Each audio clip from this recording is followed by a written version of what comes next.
Welcome back, guys, to a new Minecraft video. Today with me is Bond. We're back on Minecraft Dragons, and as you can see, I've got an eagle hat. Now, if you guys are wondering how I got this, it is a bald eagle head from Zawa, which is Zoo and Wild Animals mod, if you didn't know. And I was doing some off-camera grinding, as you can see, with my 2.5 stacks of spruce wood there. But I was doing some off-camera grinding, and I killed a bald eagle for some food, and it dropped its head. Pretty cool, and I can wear it, and it's actually better than the iron helmet, which is interesting. But, jokes aside, with that. As you can see, I've cleared out a little plot of land here. I made a flint shovel, and I've gotten that together. And on this plot of land, with this wood that I also gathered off camera, you look into the forest there, you can see, kind of cut down some trees. We're going to be building a house, a nice, kind of starter house, admittedly, nothing major, but just something to get us going with the series, a base of operations that is, a little bit more than just a crafting table and some stuff and like a teepee. So I think I'm going to set about right here, like right inside the dimensions of the rectangle and something like this. Yeah, it's going to be nice. Eventually, of course, we will upgrade the house, make it a little better looking, because it's more or less just going to be a little bit of a starter noob hut for us to get going with. That. Okay, so, I think for back here, we're going to do one layer down, because this kind of looks cool. We'll still have space to look out like a window, but we'll have one layer down, and in front, I'm going to do the opposite, and I'm going to build one layer up. And this way, we kind of get a, I don't know how to say this, like a frontal vibe, I don't know. And I'm going to make some sort of, rafters, in a sense, up here. I don't know if I'm doing this very well, but kind of rusty at building, as with most things these days. And build like that, and bam. Okay, so we've got a bit of structural design here, and I think what I'm going to do is I'm going to cut these logs so that they're kind of poles, a little bit, strip logs. Alright, so all the pillars on the sides have been cut down to strip logs, and we have over a stack of spruce bark right there. Now, what I'm thinking here is I'm just going to build like this, pretty basic design, and just some basic walls, nice and simple, nothing too advanced in design. That once we really get into the series and we build a bigger house, it's going to be a lot nicer. It's going to have architecture craft, which is installed. Architecture. See, we got architecture craft, we got all that, slabs and tiles and, all that crazy stuff. I'm not going to delve into that right now. That's a little bit too much for my brain. But, off camera, I will figure out how to do all that and do some testing. Now, I think I'm going to build actually like this, or in the house pillars, and I'm going to build out the back wall like that. I kind of block myself out there. Now, like that, and like this, and I think I'm going to build, I think I should do something of that. Yeah, that looks good. So we do that, like that, and that. So, there we go. Or maybe we'll kick that back out and make a fireplace or something like that. I'm really not sure. And build that out like this. I'm gonna leave a window space open in the middle there. And it's really shaping up. Now I think kind of running low on wood, and I'm going to grab some more of that, and I'll be back once I have done that. Alright, so we have another stack of wood, and this should be able to cover the rest of the build. Now, I was planning to go easy with this, but my building got the better of me, or I don't really know how to word that, but I kind of got ahead of myself there and built an extravagant house structure, And with these, we can, of course, light up the house. And I believe there are also some nice doors in this mod, if we just look that up. Yes, we do have Malice's doors. So we can make large doors.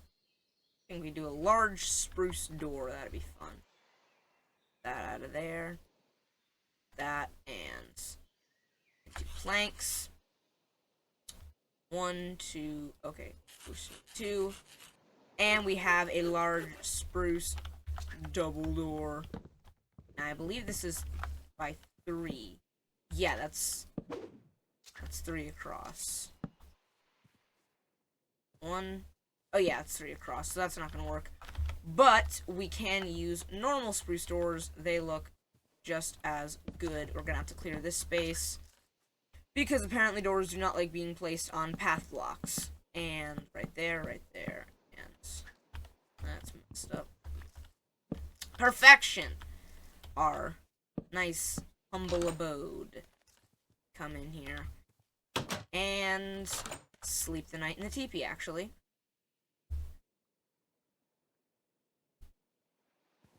Alright, so it is morning, and my radish is right here.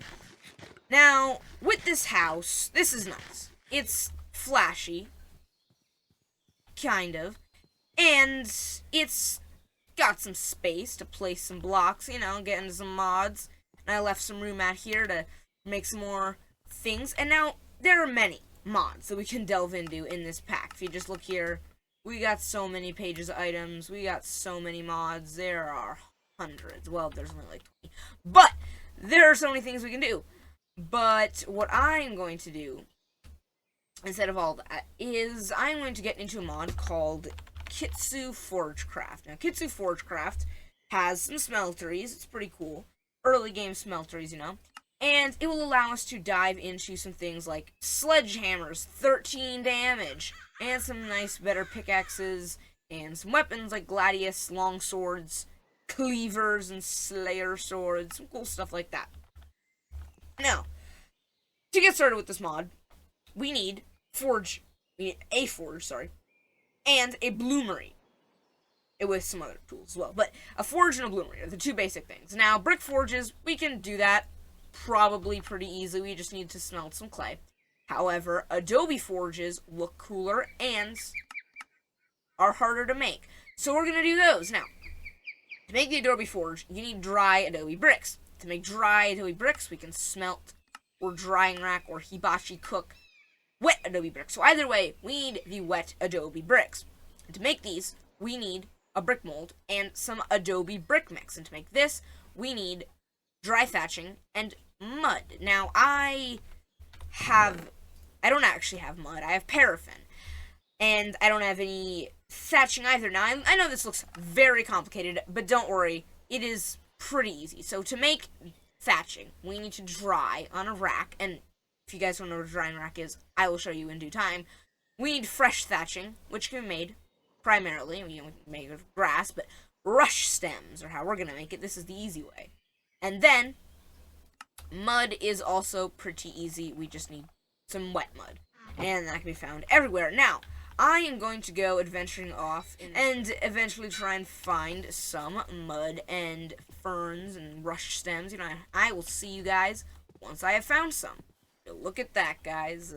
I have found a massive cluster of mud, and you look over there, it's also got plenty of rush stems. Now, if we take our handy-dandy shovel that I made off camera to clear out our house building area, a little plot of land, we can mine up this very, very easily. And that is actually an ore cluster, and I am going to snag this because not only do we get mud, we can also get some bog iron, and it's got a unique smelting process with some primal core stuff. I'm not quite sure how to do that, but it is something we can do eventually, you know. Maybe when we get into Kitsu Forgecraft, we need some extra iron to work with. Now we got like a stack and a half almost of mud, and so I think it's time to get some of these reeds and rush stems, is what they're called. And with the work blade, fast break plant materials, very useful, as I said last episode. And we can clear these out, absolutely decimate them. And since, I believe, I don't actually know what mod it is, but plants just auto-replant themselves, so we can just discard those rush seeds.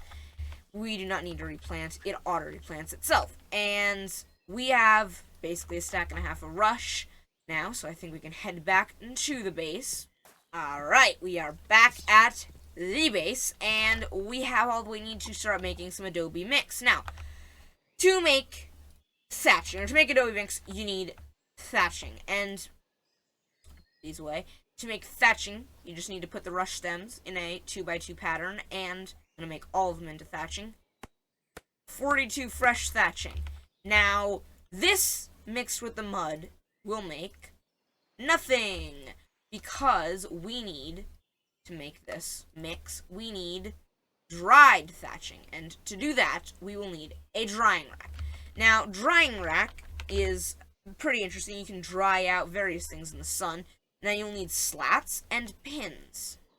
To make those, you'll need the handsaw, and you take your wood planks, put them in here, and you make some slabs with the saw, just like that. Then you turn these slabs into thin slabs, and those into slats. And then you can take sticks and turn them into pins with the saw. Saw is very useful. It's not just for quality of life with the wood planks. Oh, no. It does many uses. Now put those like that. The slats on top and planks on the bottom. And you get the drying rack. 5 drying racks. Now, I'm just going to set these down right on the edge of our house here. 5. Nice. And I'm going to move this tiki torch somewhere else. Now, with this thatching, we can put it out just like that. And I believe, actually, no, we cannot smelt it. All we can do is use the drying rack, or we can turn it into full wet thatch, but, you know, blocks and stuff. But that is for aesthetics, down the line with base building. Now, these will take a while to dry, and so I am going to jump cut and see you guys once these have all finished. So, as you can see, there is not much thatch left on the rack here, and it kind of dries at random, so, doesn't look the best, but it works because we have 34 dried thatching now, and with this dry thatching, I'm just going to take, let's see, about a half stack, or not half stack, quarter stack, mix it with our mud clumps, and get the adobe mix, half stack of that. Half a stack of adobe mix, is what I meant to say. Now, with these, we can put them in the brick mold, which can be crafted pretty easily. We just need to take one of our remaining logs, cut it down to the size of the work blade, and I do not think we can actually in-world craft it with that. We can put it in the crafting table with the log on bottom, and the brick mold is created. I'm going to put the bark in there.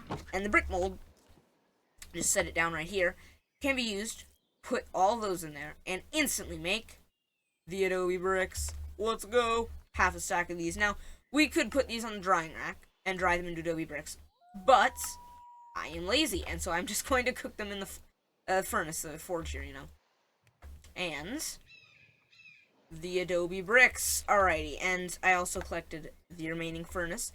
Now, to make, if we look at Kitsu Forge Craft here, we need the adobe forge and the adobe bloomery. Now, to make the bloomery, we just need 6 bricks like that. Perfection. And to make the forge, we need a furnace and, I believe, 7 bricks. 6 bricks like that to make the forge. Now, I've already cleared out a little sand area over here, and I will show you why very soon. Now let's place these down, right like that, and, very important, the tool forge. Now, I made this off camera, sorry, recording got corrupted a little bit, but it's pretty easy to make, and that is for assembling the tools later down the line. Now, to make the next thing is the stone tongs and the crucible. Now, the crucible, we need a soft crucible, and to make that, we just need some mud. Like so. And the tongs are pretty easy. We just need, yes, we have some, we just need string, stone. Why did I have 2 stone? Okay, that's very strange, but regardless, we can now craft ourselves these stone tongs. Right, like that. Now, this crucible will not do us really much of anything right now. Now, how we will fix that is by making a hibachi grill. I might have talked about this last episode, I don't quite remember. But we just need to cook up some mud, get iron slats, and that is all pretty easy. So I will be back once I have completed it. Alright, so a little bit of crafting there, off-camera crafting, because, you know, it's pretty boring to watch me craft every last thing. We have the hibachi, and I guess I'll just place this here, next to my wooden house. That's brilliant. But, we can grab some paraffin right here, infinite fuel source, and we can take our torches, light that up, and cook our crucible. And with that, it is done cooking, and we can put out the hibachi there. Now, what this thing is for, and what this patch of sand I made earlier is for off camera. Now, essentially, how this whole system works is you take the crucible with the tongs, and you gotta put it in the forge. And I actually forgot to make something, but essentially, you put your ores and your metals in the crucible, light it up in the forge, melt it down, and cook it, and then you pour it out into a cast. I don't think you use a cast for this. You just, you know, yeah, you take the metal in here, and you gotta whack it down with a hammer, and do all that. Now, if we look back at Kits and Forgecraft, I did forget to craft something for the forges there. A little bit of an empty space you can see. I forgot to make the bellows. Now, bellows are pretty easy to make. You just need bellow handles and some wood planks. So we can craft 2 of those. And these will be used to flame, or like, ignite the fires, you know. And I have an iron ingot already prepared to cook. Now just take that, and we gotta put it in there, I believe. And we will also need some charcoal. I have already some on me. That's nice. Put that in there, and light it on fire. Now, we basically just gotta spam the bellows here until the iron in there goes from that texture, oh, I'm burning, goes from that texture to a kind of molten texture. So I'm going to do that, and I'll be back once the iron has been prepared. Alright, so now it is looking melty, and as you can see, if we right-click it here, it is at way above the target temperature. It's cooking wrought iron, and we have a little bit of time left here, so okay, we are almost done with the time, and it is finished. Now, take this, and now we gotta pour it onto, oh, right, okay, so we need the anvil, is what we need, the stone anvil. So, to actually do this, we're gonna need an iron ingot, but with 1 iron ingot over here and a cobblestone, we can get, okay, that's not working. Okay, so I believe a stone will suffice. Yes, there we go, the stone anvil. Place that right there, and okay, that still didn't work for some reason. That's so strange. I think we need to let it cool, actually, is the secret right there. So, got raw iron ingot in the crucible, and that should make it. So, I'm not totally sure what's going on with that, but either way, I guess we just wait. And the iron has cooled into wrought iron, and I believe we just have to take this and break it.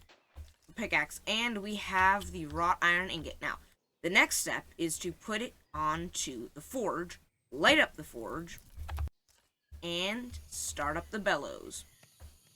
Now, it is at pretty good temperature here, 300, 325. Now, once this is finished cooking, the wrought iron will have turned into a kind of molten state again. It'll be nice orange color. And there it is. Perfection. Now, we just gotta take this and put it on the middle of the anvil here. Now, to actually continue with this recipe, we're going to need a hammer called a Gallagher.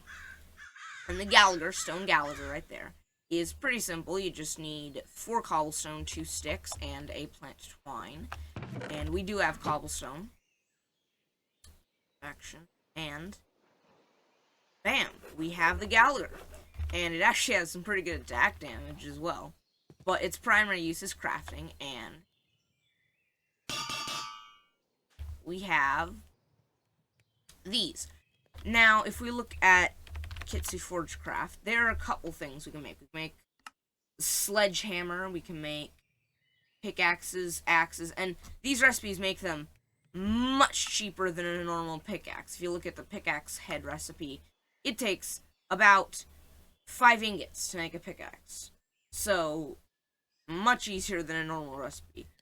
Now, we can make a long sword, or, you know what I think what we should make is a sledgehammer right here. Oh, we actually need 2 more ingots to do that. So, I am going to cook those up, and I will be right back once that is finished. Okay, guys, we now have the raw iron ingots nice and cooked up. And sometimes you might, to make this easier, you might make a second anvil to store these ingot chunks, but I am not going to do that. I'm just going to put them down on the sand there. And to make Kitsu the sledgehammer, wrought iron sledgehammer, we're going to need 2 ingots at the top, and the chunks, something like this. And then, straight down the center, place that, I guess. How do we do this? How do we get that? Wait a second. Okay, 1 second, guys. I gotta figure out how to do this. Alrighty, so all we had to do is put it back on the forge, heat it back up. Now I can put it on there, and with 1 swing of our Gallagher,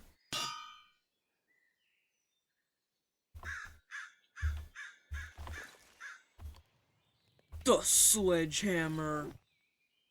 Now, it has 0.3 attack speed, so not the fastest, but that is not exactly what... Well, it's a weapon, yeah. 13 damage, but as you can see, place a chisel and right-click it. If we look up chisel in here, we do have, you know, chisel and bits and stuff, but what we're going to want is the wrought iron chisel, which we are going to need even more wrought iron, which is not going to be easy, but there is a much easier way to acquire some wrought iron. I'm just going to take 3 of my ingots and place them up here on the forge. Yeah, see, we don't actually need to cook it in the bloomery and do all that process, but it is more fun that way, if you ask me. Now, I'm going to sleep through the night over here in the tea. And now we can finish crafting ourselves and we can also use a sledgehammer. I forgot to mention, we can also use that for the anvil forging. And I'm just going to place these up there, and that right there, and right there. Now, we just need to put the rest of the ingots. Gonna cool those off on the sand. Okay, so 3, 3, and 1, and the chisel is crafted. And these, I'm going to just put them right back on the forge there. Now, what the chisel does is, if we go down, you know what, we can just do it on the grass here. We place the chisel down. It's actually a block. Break it back up here. So, you want to place it towards the structure you're trying to use it on. So, like that. And then with the sledgehammer... Oh, we need an empty offhand. Mining fatigue, but it will push the chisel in. and we can rip through 3x3s with that. Now, is this the most practical 3x3 breaker? No, it's not. It's really impractical and slow, and it gives you mining fatigue temporarily. However, that is fine because it's cool, and it gets us the sledgehammer. Now, we can also make, if we go back to Akitsu Forgecraft, we can also make things like hoes, shovels, axes, pickaxes, gladiuses, long swords, and slayer swords, which are basically just cleavers. Now, if you actually look at it, the wrought iron sledgehammer does more damage than the wrought iron slayer, which is pretty funny. But the long swords are more balanced, and the gladius are actually really good. Well, the wrought iron gladius, 5 damage and 2 speed, and the wrought iron long sword should be somewhere. Oh no, there isn't a wrought iron long sword actually.